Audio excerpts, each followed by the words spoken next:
Chào nhanh nhá. Hôm nay là ngày đầu tiên anh em mình gặp nhau, biết em trên mạng Facebook, mạng xã hội lâu rồi, bây giờ mới đến thăm được em. Thì anh đến đây thì cũng có một chút món quà nho nhỏ để tặng em.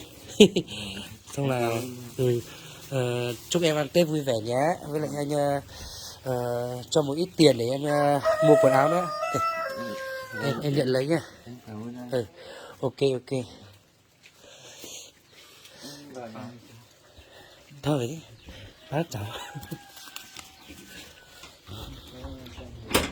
Hôm nay là anh em rất là vui, có cả anh Tính nữa đấy, xong là Chu nữa.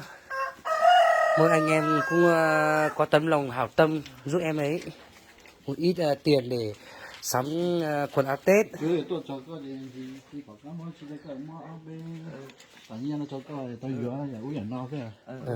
Có cần anh bế không hay là tự vào được? Em vào được. Ok, rất quan trọng. Hay cuộc sống em của thế này anh cũng bằng mọi giá đến với em. Cách đây bọn anh đi qua cái lộ trình hơn 1000 km mà cũng không gần đâu. Đấy. Không biết bố em Qua Tây Cái. bố em làm bận vậy bố em đi bên trường.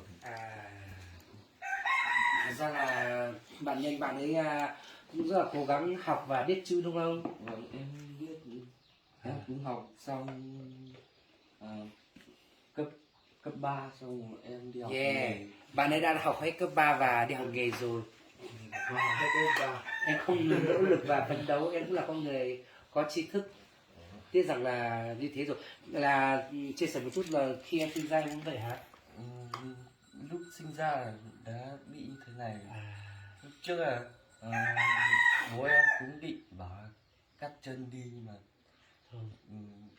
làm chân giả vào, nhưng mà tại em hai cái tinh hoàn của em không còn nữa nên họ sợ.